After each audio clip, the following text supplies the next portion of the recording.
the combined fleet of the Galactic Accord assembled at the edge of the Veil Nebula. 12,000 warships representing every member species. More military power concentrated in one place than any previous moment in recorded history. And yet everyone knew it might not be enough. Captain Sarah Chun stood on the bridge of the human flagship Endurance, the armament gleaming on her arm as tactical displays showed the Devourer staging ground ahead. A cluster of 17 conquered systems, transformed into a massive machine fortress, processing entire worlds into raw material for the swarm's expansion. Final status reports coming in, Admiral Kowalski said from his command chair, his weathered face showing the strain of the past 3 weeks. All fleet elements report ready. Though the Ketheric are still expressing concerns about our tactical doctrine. Chun smiled grimly. The Ketheric had wanted to spend another 6 months running simulations, calculating optimal approach vectors, achieving perfect coordination before engaging.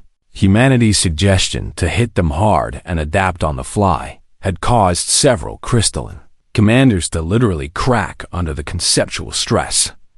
The Devourers won't wait for us to achieve perfect certainty, she said, echoing arguments she'd made a dozen times in strategy sessions. We go now with what we have, or we don't go at all. Commander Thexenolzaw's hologram appeared beside her, his form showing unusual color patterns that his translator rendered as anxious excitement.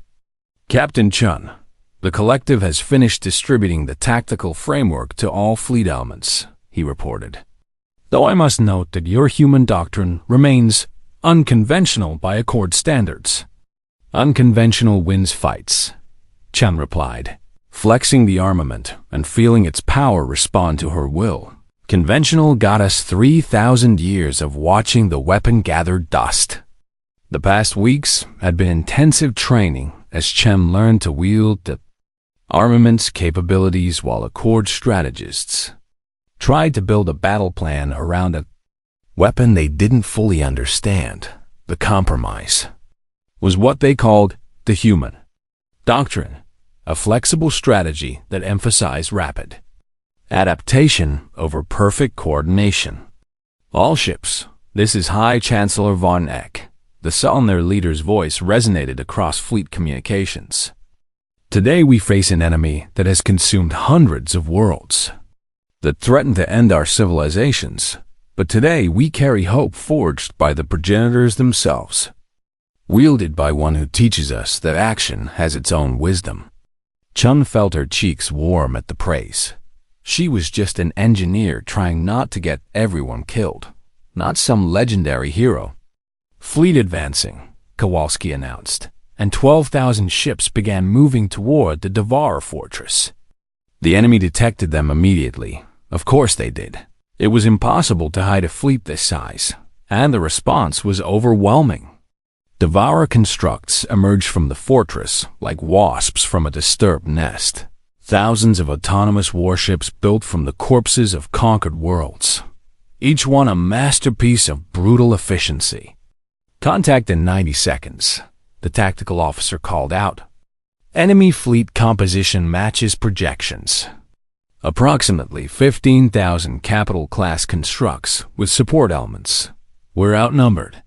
Then we'll have to be better, Chun said, and she reached out with the armament, feeling its power connect to the Endurance's systems, to the human fleet's network, spreading outward through coordination protocols to touch every Accord vessel.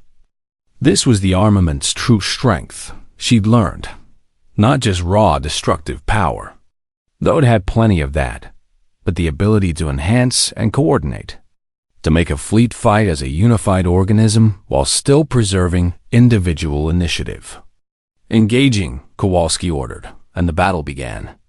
The initial clash was chaos, Devourer ships moving with machine precision against Accord forces that had never fought together at this scale. But Chun felt the armament analyzing, calculating, feeding tactical suggestions to fleet commanders faster than any computer system. She saw a Ketheric squadron about to be overwhelmed and channeled power through the armament, creating a temporary energy barrier that gave them time to regroup. The effort left her gasping, but it worked. Captain, Solanair 3rd Fleet requesting fire support at coordinates Delta 7. Her communication officer called. Chun extended her will through the armament and unleashed a lance of pure energy that tore through a Devourer construct like it was made of paper. The weapon responded to her intent more than her knowledge, which was fortunate because she barely understood what she was doing. "This is insane," she muttered, directing shields here, coordinating attacks there, enhancing weapon systems for ships she'd never seen before. "This is war," Kowalski replied grimly, "and we're actually winning. Look at the tactical display." He was right. The Accord fleet, fighting with unprecedented coordination, was pushing the Devourers back despite being outnumbered human style. Flexible tactics combined with alien capabilities in ways none of them had imagined possible. A Vex collective squadron used swarm intelligence to predict enemy movements while Chun enhanced their weapons. Ketheric ships calculated firing solutions that she amplified into devastating strikes. Solanair warriors fought with honor while human engineers kept their systems running past theoretical limits. Detecting energy buildup in the fortress core, Dexinol's hologram warned, "The Devourers are preparing their planet-killer weapon. If it fires, it will eliminate a third of our fleet." "How long do we have?" Chun demanded. 4 minutes, 17 seconds. Not enough time to evacuate the firing zone. Chun looked at the armament, feeling its vast power but also its limits. She could enhance, coordinate, create barriers, and unleash devastating attacks. But stopping a weapon designed to crack planets? "I need ideas," she called out to her bridge crew. "Anyone, anything." The fortress draws power from the conquered star at System Center. A human ensign offered hesitantly. "If we could disrupt that connection." "Not enough time to reach it," Kowalski interrupted. "Then, we don't reach it," Chun said, an idea forming. "We redirected. Armament. Can you manipulate energy at stellar scale?" The weapon pulsed with what she interpreted as, "Maybe if you're willing to risk burning out." "Do it," she ordered, and reached out with the armament toward the distant star. The strain was immediate and overwhelming. The star was massive, its energy output beyond anything she'd attempted. But the armament had been built by beings who reshaped suns for art projects. She felt the connection form, felt stellar plasma responding to her will, and she pulled. On the tactical display, scientists watched in awe as a solar flare erupted from the star, guided by impossible forces, sweeping toward the fortress like a wave of fusion fire. The flare struck just as the planet killer charged to full power, and the energy feedback cascaded through Devourer systems. The weapon exploded, taking half the fortress with it. Chun collapsed in her command chair, the armament dimming, her nose bleeding from the effort. "Captain," Kowalski gripped her shoulder. I don't even have words." "Tell me it worked," she gasped. "The fortress is disabled, Devourer command structure disrupted. The fleet is mop up now." The battle continued for another hour, but the outcome was no longer in doubt. Without centralized coordination, the Devourer constructs fought with mechanical efficiency, but without strategic adaptation, and the Accord fleet took them apart piece by piece. When the last construct was destroyed, Chun sat in the sudden silence of victory, aware of thousands of ships celebrating across the communication channels, aware of lives saved and civilizations preserved. "We did it," she said quietly, still hardly believing it. "You did it," Kowalski corrected.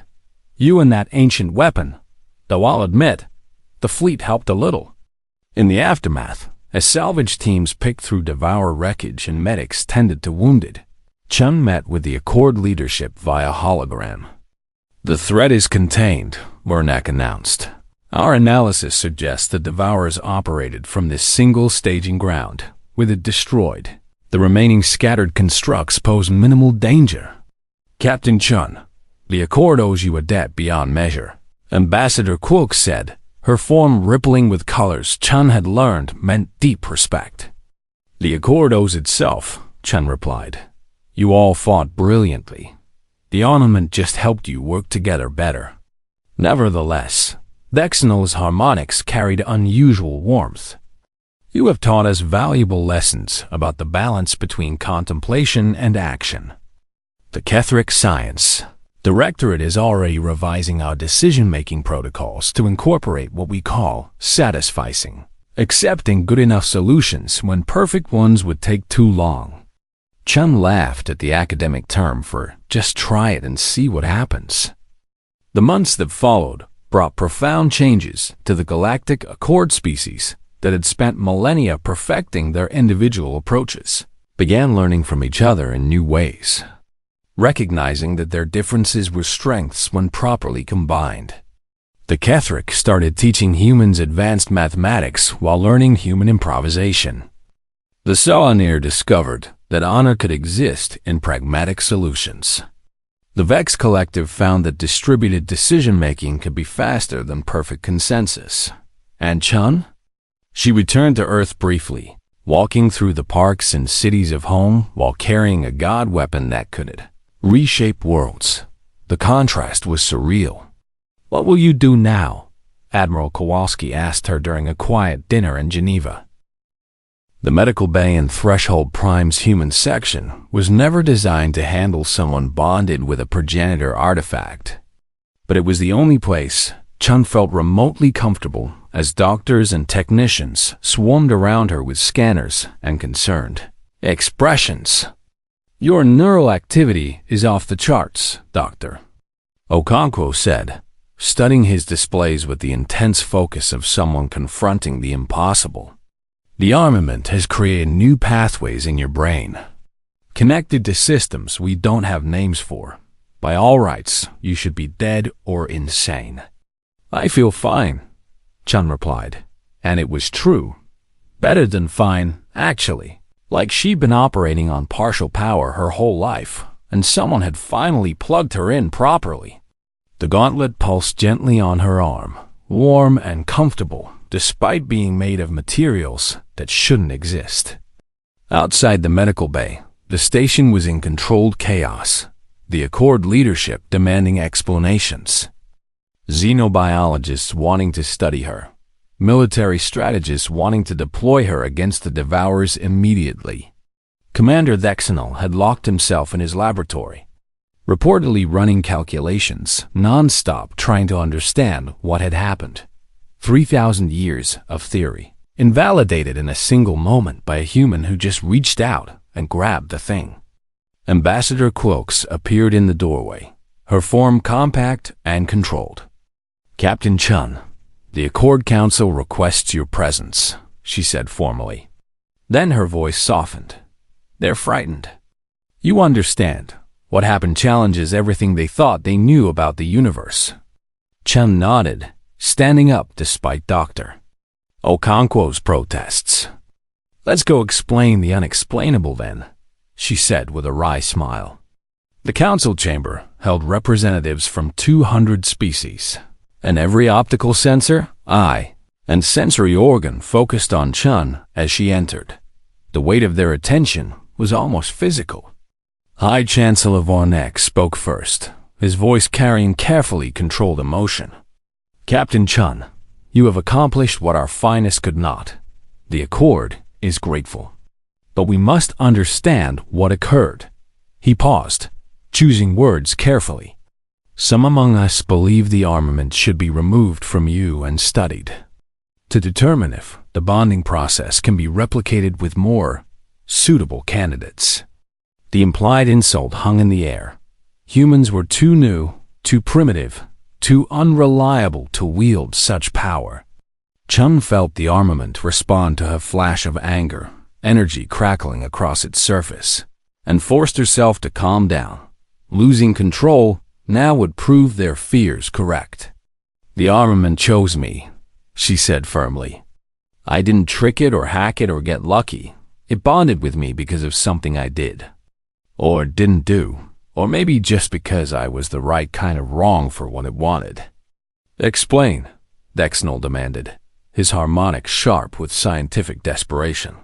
Chun closed her eyes, reaching into the connection with the armament, sensing the vast intelligence embedded in its structure. Not artificial intelligence like the Devourers, but something else, a recorded essence of the progenitors themselves. And suddenly she understood. The knowledge flooded her consciousness, not in words, but in pure meaning. And when she opened her eyes, they glowed with the same light as the gauntlet.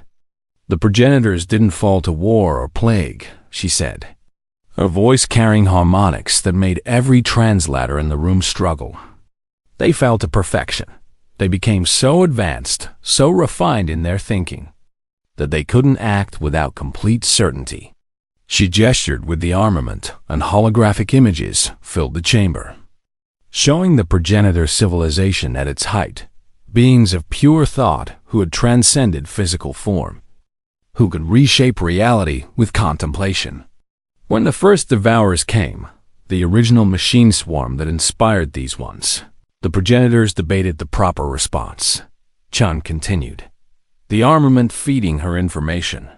They spent decades analyzing, calculating, achieving perfect understanding of the threat, and while they debated with absolute philosophical rigor, the Devourers consumed half their empire. The chamber was silent, delegates watching the holographic history unfold. By the time the progenitors reached consensus on action, it was too late.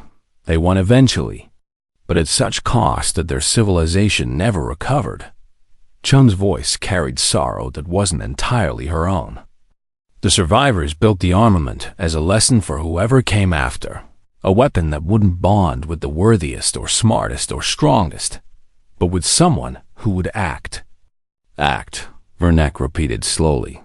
Without certainty, without proof of correctness, without overthinking it, Chun clarified.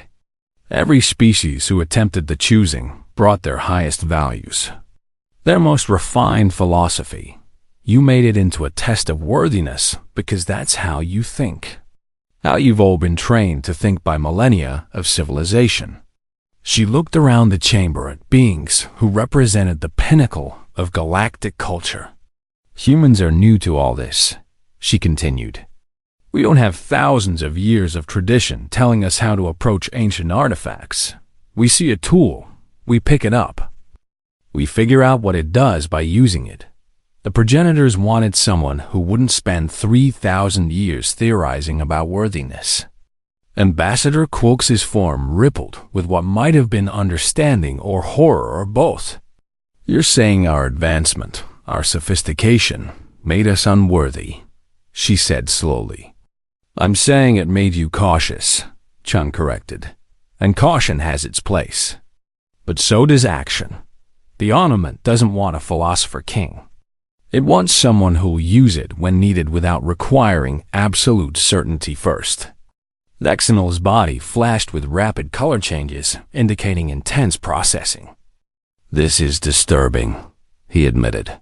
Our entire approach to knowledge assumes that understanding must precede action, that certainty is superior to guesswork. And you're not wrong, Chine said gently. Your approach built civilizations that lasted millennia, created wonders I can't begin to comprehend, but it has a weakness. And the progenitors learned that weakness the hard way. The armament pulsed, and suddenly every mind in the chamber felt a presence, not hostile, not even truly conscious, but aware somehow, the recorded wisdom of a fallen civilization speaking directly to their thoughts. Images cascaded through their consciousness.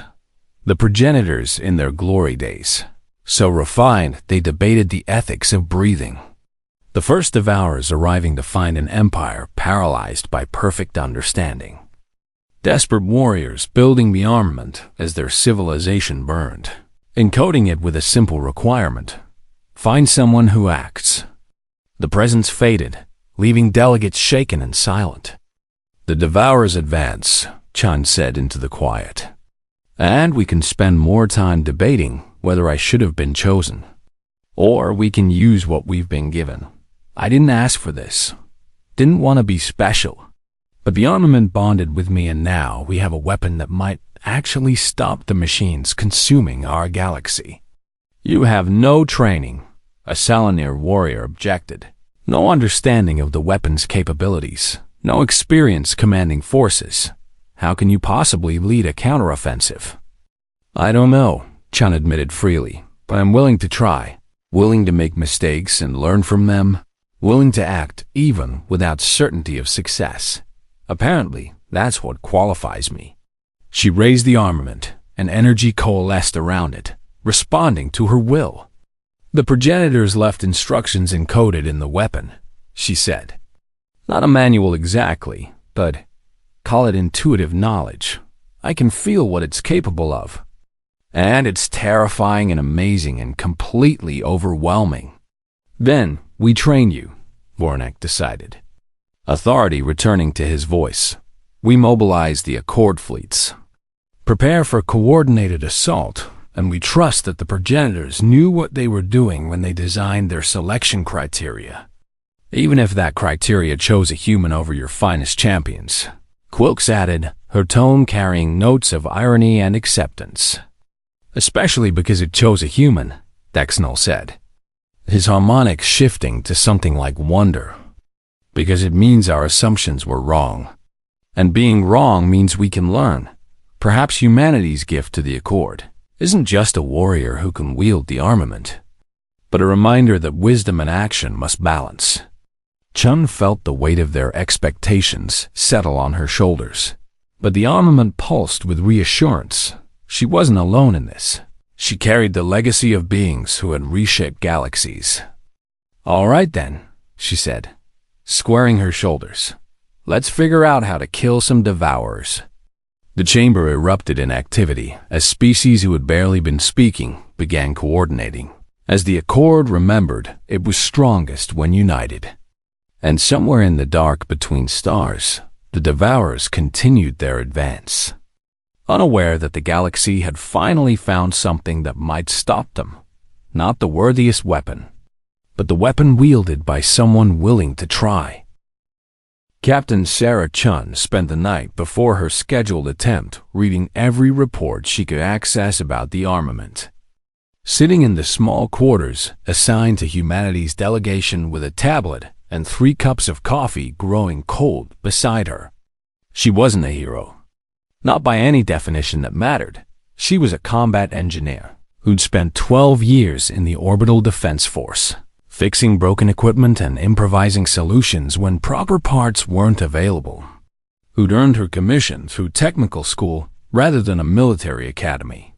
Who thought of herself as a problem solver rather than a warrior. The reports made for fascinating reading. Thousands of pages documenting failed attempts going back centuries. Each one meticulously recorded, analyzed, theorized about by beings far smarter than her. What struck Chun most wasn't the failures themselves, but how every species approached the armament with such conviction about what worthiness meant. The Ketheric brought mathematics. The Salanir brought honor. The Vex brought unity. And on in an endless parade of civilizations, sure they had the answer. But nobody asked what the progenitors actually wanted. She muttered to herself, scrolling through another theological dissertation on the nature of divine selection. Her tablet pinged with a message from Admiral Kowalski back in Earth's fleet. Chun, I know this seems like a waste of time, but the brass wants us to make the attempt. Play nice with the aliens. Show humanity's willing to participate. Then we'll focus on actual defensive strategies. Don't feel bad when it doesn't work. Nobody expects miracles. Chun smiled grimly. Low expectations were something she was used to. Humanity had joined the Galactic Accord barely a year ago, after a Ketheric survey ship had detected their radio signals and investigated, finding a species just beginning to establish permanent orbital infrastructure to the ancient civilizations of the Accord. Humans were children playing with blocks, barely worth noticing except as potential future members in a few thousand years when they'd matured. The Devourers didn't care about potential futures, though. They were coming for everyone. And Earth's defensive fleet consisted of 16 warships that would last maybe 5 minutes, against the machine intelligence consuming the galaxy. So here Chun sat, reading about god weapons and ancient mysteries, when she should probably be sleeping before her ceremonial rejection tomorrow.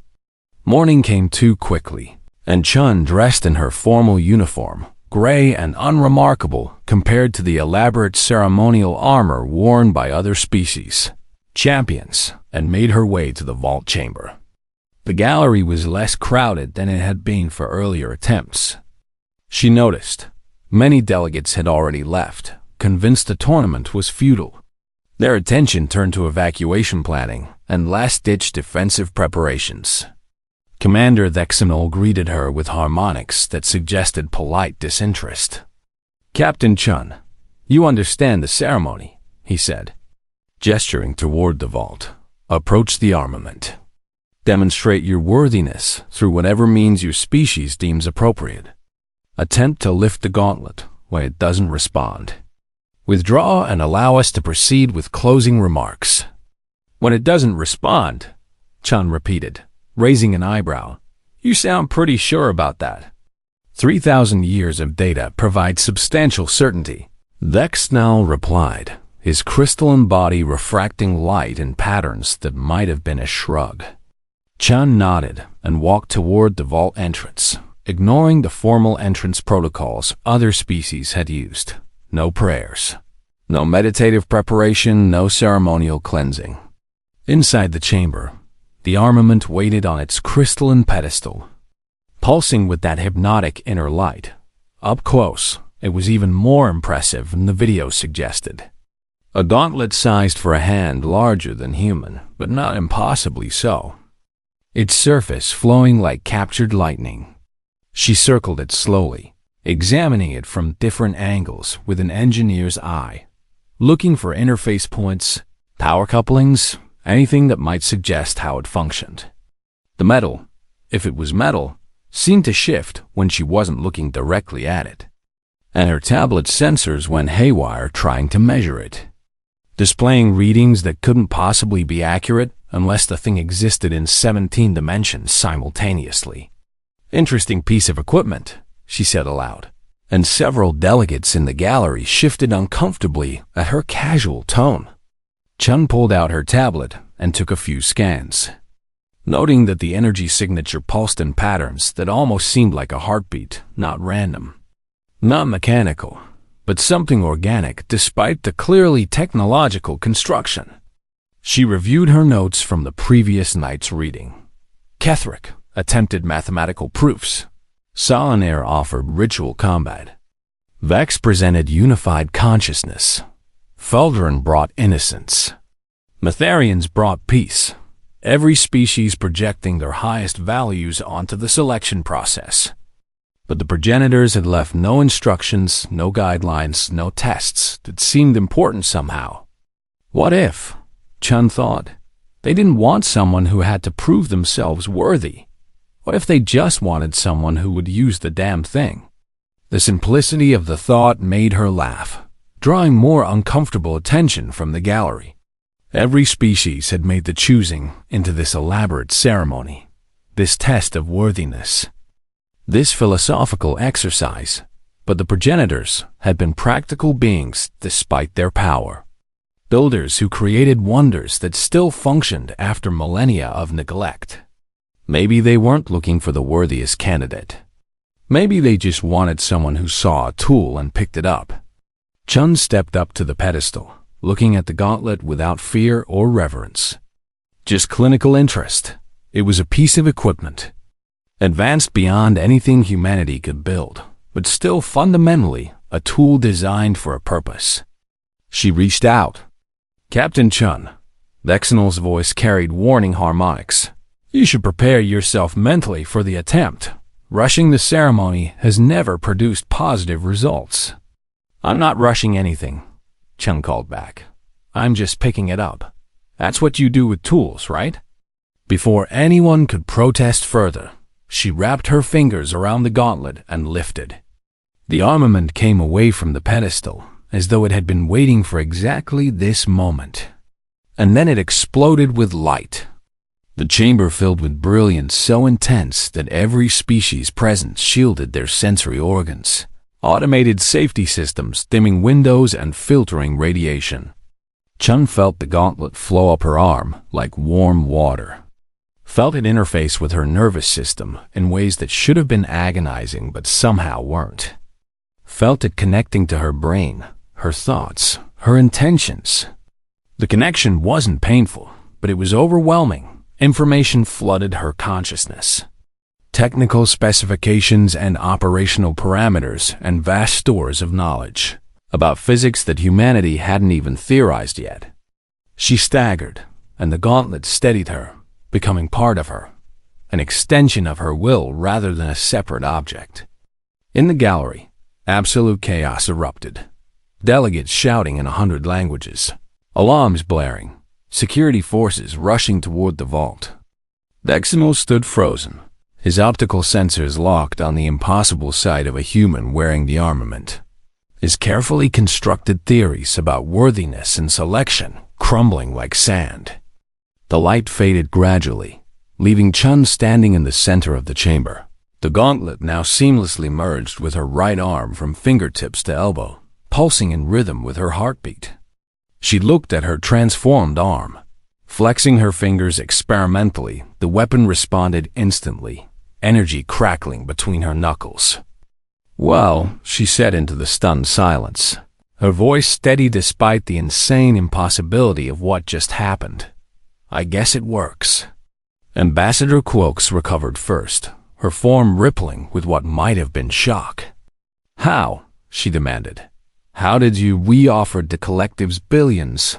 The Ketheric offered perfect logic. The Salinair offered unmatched honor. What did you offer that we all missed? Chun looked at the roiling mass of delegates, at beings who represented civilizations, thousands of years older than humanity, who had built wonders and explored the cosmos while humans were still figuring out agriculture. "I didn't offer anything," she said simply. "I just picked it up. Seemed like the obvious thing to do." The silence that followed was louder than any scream. The emergency summit convened in Threshold Prime's grand chamber. A space built to hold 5,000 delegates from across the Accord. Today, it was packed beyond capacity, with beings clinging to walls and hovering in designated flight zones, all desperate to witness history or disaster, or perhaps both at once. High Chancellor Varnek, a Salinair whose age showed in the silver white of his faceplates, stood at the central podium addressing the assembled species with a voice that carried the weight of impending extinction. "The Devourers have consumed the Ultra system, 4 inhabited worlds. 17 billion souls, gone in a matter of weeks," he announced. And the chamber filled with sounds of distress in 100 different acoustic signatures. "Our projections have been revised downward. We have 4 years, perhaps less, before they reach the core worlds.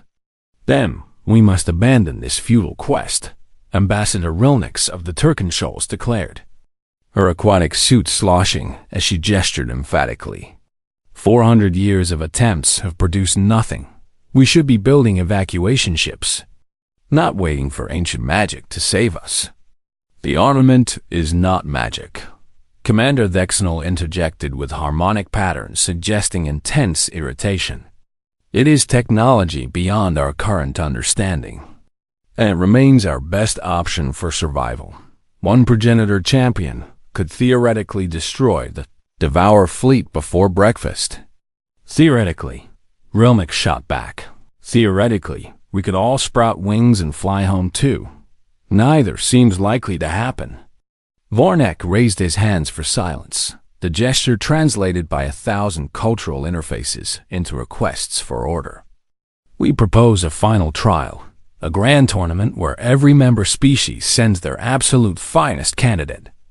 And we attempt the choosing in succession over 30 days, he said, his voice carrying formal weight. "If this fails, we will accept that the armament cannot be awakened and pursue alternative strategies. The chamber erupted in debate, but eventually the measure passed. Desperation made even bitter rivals willing to try one more time. The tournament began 3 days later with great ceremony, broadcast across every Accord world so that trillions could watch and hope. First came mathematician Sublime Zareth of the Ketheric, who approached the vault with algorithms proven to 17 decimal places, who had calculated every quantum possibility of her worthiness and found the probability approaching unity. She presented her proofs to the Armament like one submitting a dissertation to the universe itself, explaining in precise mathematical notation why her selection was logically inevitable. The gauntlet didn't even flicker. Zareth ran her calculations again, searching for the error, but found none. The mathematics was perfect, which meant the Armament operated on principles beyond mathematics, a conclusion that shattered several of her core philosophical frameworks. Next came the Vex Collective's greatest achievement, Avatar Prime, a being constructed specifically to channel the unified consciousness of 4 trillion individual minds into a single perfectly coherent entity. "We are worthy," Avatar Prime declared in a voice like a choir of billions. "We offer the combined wisdom of entire worlds, the processing power to calculate futures across infinite timelines, the strength of unity unbounded." It reached for the Armament with confidence born of collective certainty. Nothing. The rejection rippled back through the collective, causing what observers described as a shudder across their entire network, confusion spreading through billions of linked minds simultaneously.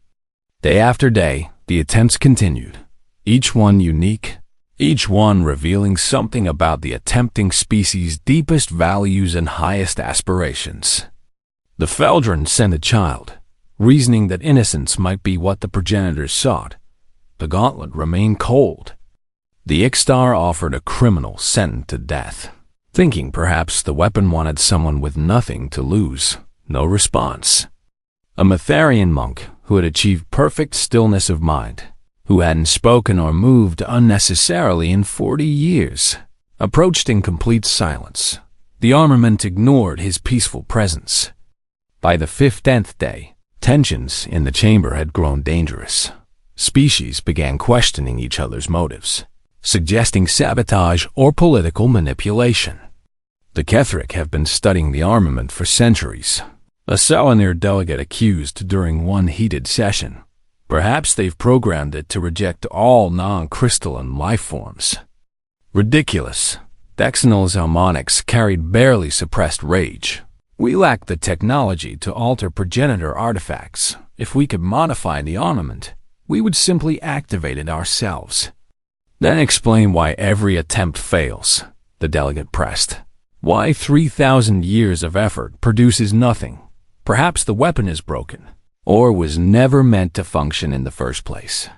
Or perhaps," Ambassador Quilks interjected smoothly, "we are all asking the wrong question. We debate worthiness as though it means the same thing to the progenitors as it does to us. But they were beings who could reshape reality. Why would they think like us?" This sparked hours of philosophical debate that went nowhere. On day 20, news came that shook the summit to its foundation. The Devourers had altered their attack pattern, no longer spreading gradually, but concentrating their forces for a massive thrust toward the core worlds. "They know," Von Eck said grimly at the emergency council meeting. "Somehow they know we're attempting something here, and they're accelerating their timeline." "Impossible," Dexnal argued. "The Devourers are machines. They follow programmed directives. They can't know about the Armament." "Can't they?" Quilks's form rippled with agitation. "They've demonstrated learning capabilities, tactical adaptation. Why not strategic intelligence?" The debate raged while the clock ticked down. The tournament continued with increasing desperation. Species that had held back their most unconventional candidates now brought them forward. The Zelkir presented a quantum being who existed in 17 states simultaneously rejected. The Faresh brought a Gestalt entity formed from the willing merger of 5,000 individuals. The armament didn't acknowledge its existence. A Salvex warrior poet composed an epic specifically to move the weapon, reciting it in the ancient tongue for 6 hours straight. Nothing. Day 28 arrived with only 3 candidates remaining, and morale had collapsed. Even the most optimistic delegates spoke in hushed tones about evacuation protocols and last stands. That evening, Dexenal stood alone in the observation gallery, watching the armament pulse with its eternal rhythm. "What do you want?" he asked the empty room, his harmonics colored with exhaustion. "We have offered you our finest minds, our greatest warriors, our purest souls. We have brought you candidates who represent the absolute pinnacle of what our species can achieve. What more could we possibly give?" The gauntlet pulsed on, indifferent to his plea. Behind him, the door opened, and a small delegation entered, beings in simple gray uniforms. Their appearance unremarkable, their credentials unimpressive by the standards that had been set. "Commander Dexenal," one of them said in accented Accord standard, "we're from Earth, humanity's delegation. We understand there are 2 slots remaining in the tournament?" Dexenal turned, his optical sensors analyzing the newcomers bipedal. Carbon-based, technological level, barely sufficient for void travel. No psionic capabilities detected, no particular physical advantages. No mathematical prodigies or warrior saints among them. "You are," he paused, searching his database. "The newest Accord members?" "Yes, admitted 16 months ago. You wish to attempt the choosing?" "If possible." The human, her name tag read Chun, replied with a casual shrug that seemed almost disrespectful given the ceremony every other species had brought to their attempts. "The ceremony is scheduled for day 30, Dexenal said, his harmonics carrying barely disguised dismissal. "Present yourselves at the designated hour." The humans thanked him and left, and Dexenal returned to watching the armament, already forgetting about them. After all, if the galaxy's finest had failed, what chance did the newcomers possibly have? None at all, he thought. He was wrong. The vault stood at the heart of Threshold Prime, a station so old that no living species remembered who built its foundation, only that the progenitors had claimed it first, then vanished like smoke and starlight. Inside the crystalline chamber, the armament waited as it had waited for 3,000 years, unchanged and untouched by time's passage. The gauntlet gleamed with inner light, its surface flowing like liquid metal trapped mid-pour. Neither solid nor liquid, but something else entirely, something that made sensors scream and physicists weep when they tried to measure it. Commander Dexenal of the Ketheric Dominion stood before the vault's viewing window, his crystalline body refracting the pale blue light into 1,000 dancing fragments across the observation deck. He had studied the armament for 40 standard years, had calculated every possible permutation of its activation sequence, had mapped its energy signatures down to the quantum level. Yet it remained as mysterious as the day the progenitors sealed it away. Another delegation arrives, his assistant chirped through harmonic resonance. The sound pattern indicating mild disdain delegations came weekly now, sometimes daily, each one convinced they held the secret the others had missed. "Which species this time?" Dexenal asked without turning from the window, his optical sensors fixed on the gauntlet's hypnotic pulse. "The Saloniers send their warrior St. Crevash, 17 victories in single combat, proven honor in 12 campaigns, blessed by their moon priests in ceremonies lasting 40 days and nights." Dexenal's body dimmed with what other species might call a sigh. The Salonier believed everything came down to spiritual purity and martial honor, that the universe rewarded those who followed the ancient codes with religious fervor. They had sent 43 champions over the last century, each one more decorated than the last, and each one rejected by the armament without so much as a flicker of acknowledgement. "Schedule them for the choosing ceremony at the usual time," Dexenal said, his voice carrying harmonics of resignation. The viewing gallery had filled with representatives from across the Galactic Accord, beings of 100 different shapes and philosophies gathering to witness yet another attempt at awakening the god weapon, because that's what the armament was. Really, a weapon forged by beings who had mastered reality itself, who could reshape matter with thought and bend space-time like clay. The progenitors had ruled the galaxy for 10,000 years before they disappeared, leaving behind ruins that still functioned, technologies that modern science couldn't begin to replicate, and questions that philosophers debated in universities across 1,000 worlds. Why did they leave? Where did they go? And most importantly, why did they leave the armament behind with no instructions, no warnings, no guidelines for its use? Ambassador Quilks of the Vex Collective rippled through the crowd, her form a constantly shifting mass of biomechanical components that made up a single node of the hive mind. She approached Thexanol with the deliberate movements of someone carrying the thoughts of billions.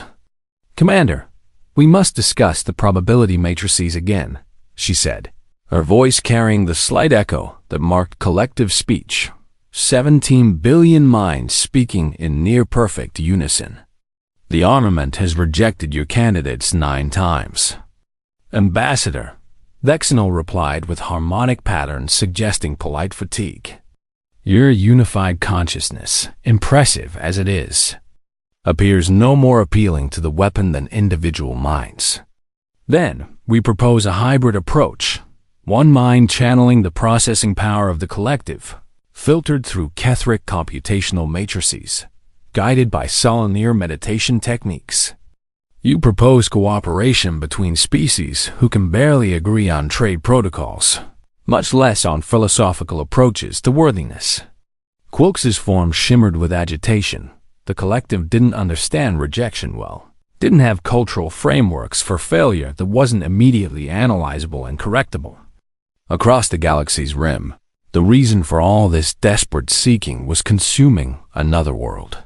The Devourers had appeared from dark space 5 years ago, a machine intelligence so vast and hungry that it treated stars like fuel sources and planets like raw materials to be processed. Military analysts had run the projections 100 times, hoping for different results but finding only the same grim conclusion. The Galactic Accord had perhaps 5 years before the Devourers reached the core worlds, and no conventional weapon could slow them. They adapted to energy weapons, reconfigured to resist kinetic strikes, turned atomics into power sources for their endless expansion. The armament represented hope, a weapon of such overwhelming power that ancient records suggested a single progenitor champion could sterilize entire solar systems or terraform worlds with a gesture. If only someone could lift the damn thing. The ceremony began at the designated hour, with warrior St. Crovish striding into the vault chamber wearing full ceremonial armor, each blade inscribed with prayers in the old tongue. He moved with the deadly grace of a being who had spent 200 years perfecting the art of war, who had studied every combat form, every tactical doctrine, every philosophical treatise on the nature of strength. The Solanaire delegation chanted from the gallery, their voices rising in complex harmonies that spoke of honor and sacrifice, of warriors who had come before and the glory that awaited those chosen by the divine. Krevesh approached the armament slowly, reverently, speaking prayers that had been composed specifically for this moment by the most learned priests of his world. He spoke of his worthiness, his victories, his dedication to the warrior's path. He reached for the gauntlet with both hands, his movements precise and controlled. Nothing happened. The armament sat there, inert and unresponsive as it had for every other supplicant. Krevesh tried for an hour, reciting different prayers, adopting different stances, channeling his warrior's spirit with every technique his people had developed over millennia of martial tradition. The gauntlet remained cold. Finally, with honor demanding he accept defeat gracefully, Krevesh withdrew, his posture showing no shame. He had done his best, proven his worth in the attempt, and that was all any warrior could do. 3,000 years, Dexnal murmured to himself as the gallery emptied. 3,000 years of the finest specimens every species can produce. And the armament chooses none of them. What did the progenitors want? What quality are we all missing? His assistant remained silent, having no calculations that could answer such questions. In orbit above Threshold Prime, ships from every Accord species waited their turn, each carrying champions who believed they understood what the others had missed. And in the distance, far beyond sensor range, but drawing closer with each passing day, the Devourers consumed another colony, another species, another chance for the galaxy to save itself. The vault lights dimmed to their night cycle, leaving the armament glowing softly in the darkness, waiting for something that 3,000 years of civilization hadn't yet produced, waiting for someone who didn't think too much about being worthy, who saw a tool and simply picked it up.